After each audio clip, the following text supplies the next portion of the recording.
Hello friends, Kate here. I'm here to bring you another God book. Today we're going to read this story called When God Was a Little Girl. It's written by David R. Weiss and illustrated by Joan Hernandez Lindeman. This is a fun book. It's a story that takes place in a car ride. A little girl asks her daddy to tell her a story about when God was a little girl. And so her dad tells her the story and she helps to tell the story alongside him. Let's listen. When God Was a Little Girl, written by David R. Weiss, illustrations by Joan Hernandez Lindeman. This is the Moonbeam Children's Book Award, as well as a Nautilus Book Award winner.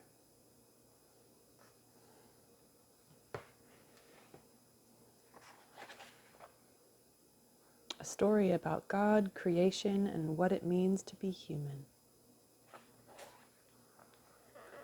Tell me a story, Daddy.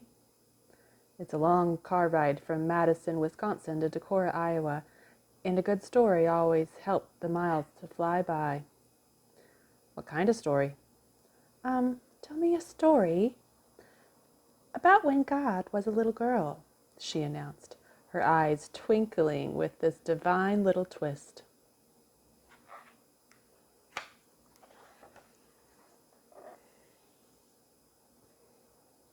Okay.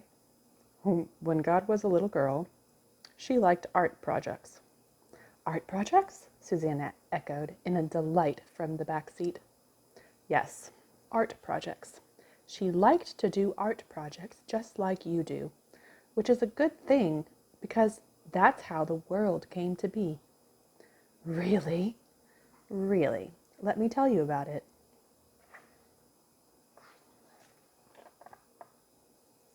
In the beginning, there was only God. Nothing else was made yet. Wait, Daddy, was God lonely? Lonely? Let's see. When you're lonely, do you smile and giggle? No.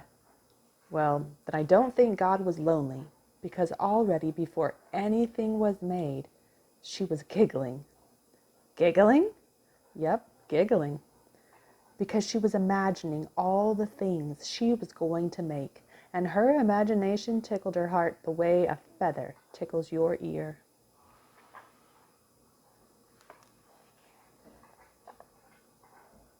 Then her giggling quieted to a soft hum as she got ready to create. I bet she's going to sing. Exactly. She started out humming, so the tune would be just right when she sang the first word. And as she sang each word, it was like she dipped her brush in paint. Just like me! And whatever she sang, she could see just as clearly as when you paint me a picture. And the first word she sang, softly but very clear, was love.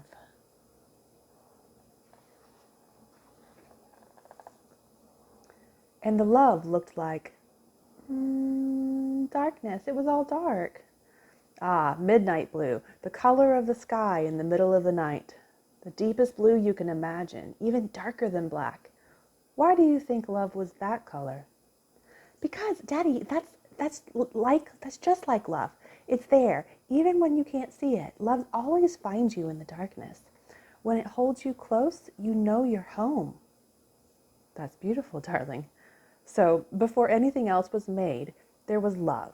Love, like deep, dark blue, has always been here. Yup, love was what God felt when she was giggling, and love was the first color God painted when she sang.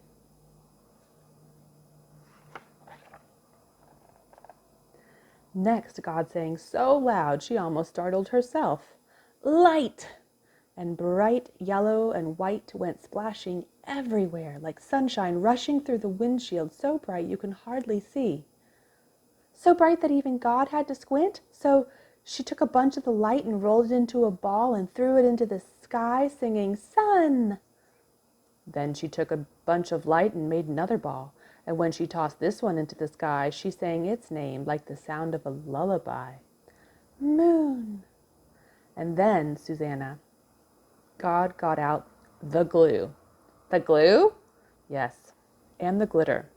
Because after the two big balls of light, mostly all of that was left were little bits of shining light here and there, so God squeezed out some glue onto her paper. Except her paper was the sky, and she tossed the glitter bits up until they stuck in a twinkling pattern all across the sky. Stars! Yes, and that's just how she sounded when she sang their name to them. God sang lots of words for a long time. She sang earth and cold grays and warm browns and hot reds, painted rocks and dirt and sand.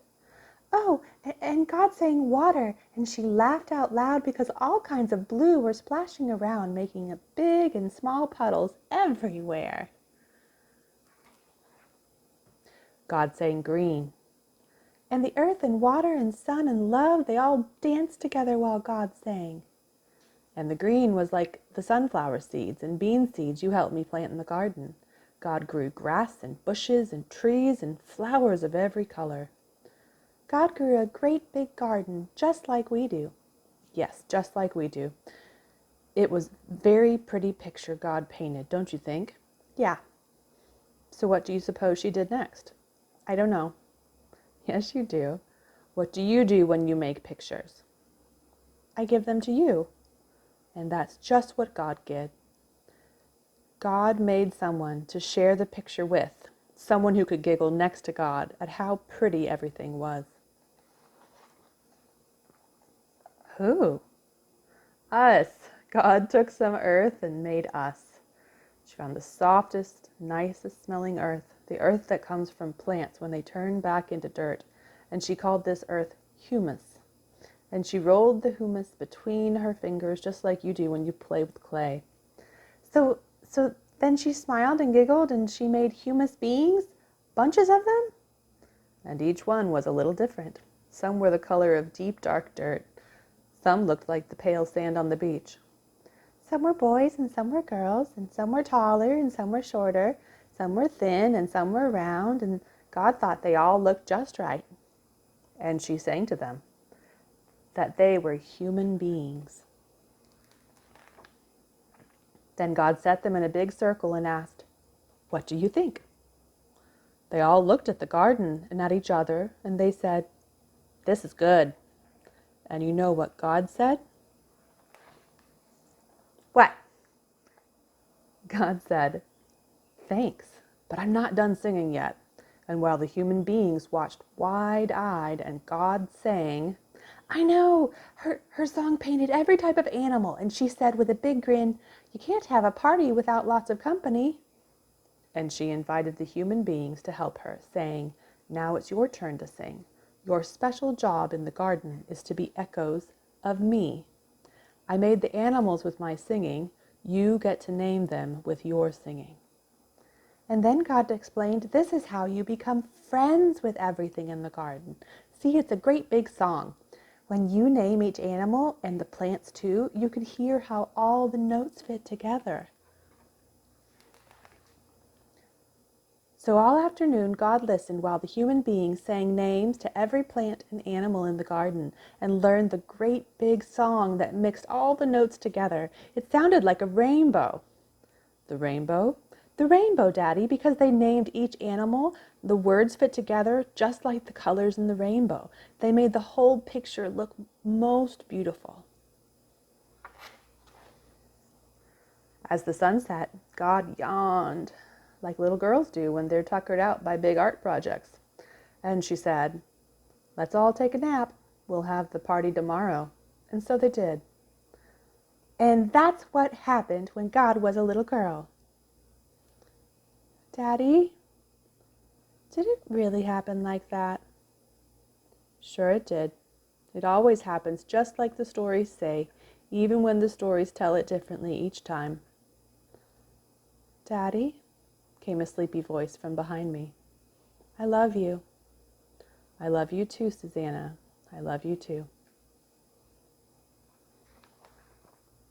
We pulled up to the house, and as I carried this sleeping bundle of trust inside, I whispered in her ear, "And Susanna, when God was a little girl, That's what she said to each of us before the party began. She said, "I love you."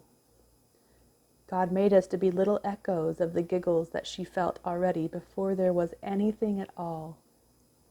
And when we live as the echo of God, we say, "I love you," right back to her and to everything else, just like I did to you. And from somewhere in her dreams, a little voice smiled up to me.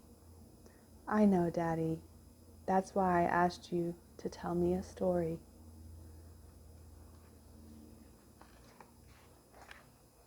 The end. That's the end of our story. Go be a little giggle, an echo of God's laughter in the world, telling all that you meet and all that you see that you love them. I love you.